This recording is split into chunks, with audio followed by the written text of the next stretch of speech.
हमारी आज की कहानी है पाप और पुण्य।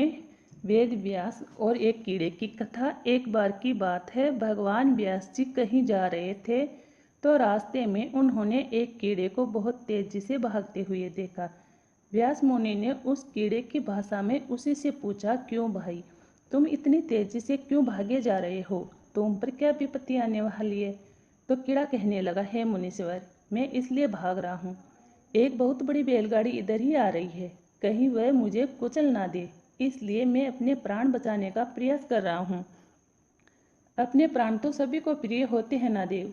व्यास मुनि कहने लगे, भाई तुम तो त्रिएक योनि में पड़े हो, तुम्हारे लिए तो मर जाना ही सौभाग्य है। मनुष्य आदि मृत्यु से डरे तो ठीक है, तुम्हें इस कीट शरीर छोड़ने का इतना डर क्यों है? कीड़ा कहने लगा, महर्षि, मुझे मृत्यु से भय नहीं है, मैं तो यह सोचकर भयभीत हूँ कि मुझसे भी अधिक अदम कोट की योनियाँ हैं, मैं कहीं मरकर उन योनियों में ना चला जाऊँ। व्यास जी ने कहा, हे कीट, तुम भय ना करो, मैं तुम्हें जब तक मनुष्य शरीर में ना पहुँचा दूँ तब तक तुम्हारा जन्म जितनी भी योनियों में होगा, मैं तुम्हें उन योनियों से छुटकारा दिलाता रहूँगा। व्यास मुनि के इस प्रकार समझाने पर कीड़ा फिर से मार्ग पर लौट आया और बैलगाड़ी के पहिए से दबकर मर गया। मरने के बाद उसे कोए की योनि में जन्म मिला। कोए के बाद उसे सियार योनि में जन्म मिला। वह जब जब जहाँ जहाँ पैदा हुआ, व्यास मुनि ने जाकर उसे पूर्व जन्म का स्मरण करा दिया, जिसे वह उस योनि से शीघ्र मुक्त हो गया। इस तरह वह जीव कभी स्याही, कभी गोहवा, कभी मृग तो कभी पक्षी के रूप में जन्मता रहा। व्यास मुनि उनका उद्धार करते रहे। इसी तरह वह चांडाल, शूद्र, वैश्य, क्षत्रिय, फिर ब्राह्मण बना। तब भगवान व्यास जी ने उसे मंत्र दीक्षा देकर अपना शिष्य बना लिया। उसे चारों वेदों का ज्ञान हो गया। तो एक बार व्यास मुनि ने उस बालक को, जो अभी 5 साल का ही था, नंदबदर की शंका का समाधान करने के लिए भेजा। नंदबदर को यह शंका थी कि पापी मनुष्य सुखी क्यों देखे जाते हैं।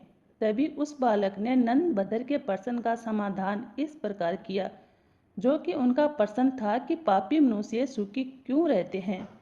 जिन्होंने पूर्व जन्म में तामस भाव से दान किया है, उन्होंने इस दिन में उसी दान का फल प्राप्त किया है। कहते हैं, तामस भाव से जो धर्म किया जाता है, उसके कारण ही लोगों का धर्म में अनुराग नहीं होता, इसलिए वही लोग पापी तथा सुखी देखे जाते हैं। ऐसे लोग अपने पुण्य का फल भोगकर तामसिक भाव के कारण नरक में जाते हैं। इस बात में तन की भी संदेह नहीं है। इस संसार में 4 प्रकार के मनुष्य पैदा होते हैं।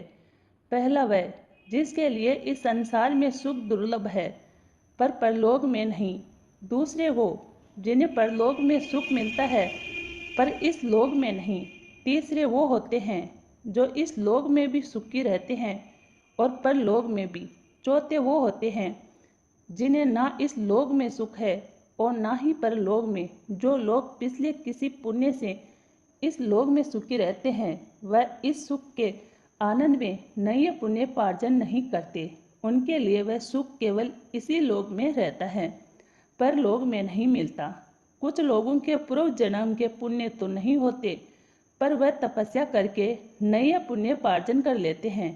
ऐसे लोगों को इस लोक में सुख नहीं मिल पाता है, तो वह परलोक में सुखी रहते हैं। तीसरे वह लोग होते हैं जो पिछले जन्म के पुण्य से इसी जन्म में सुखी रहते हैं।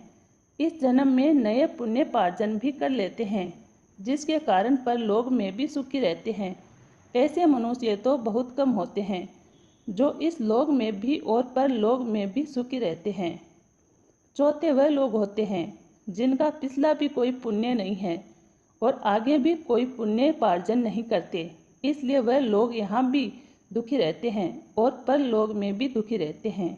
इस तरह उस बालक ने नंदबदर के प्रश्न का समाधान कर दिया। वही बालक अगले जन्म में कुरुसा और मित्रा का पुत्र हुआ, जो महर्षि मैत्र के नाम से प्रसिद्ध हुआ। हमारी आपको ये कहानी अच्छी लगी हो तो वीडियो को लाइक करें, चैनल को सब्सक्राइब करें। धन्यवाद।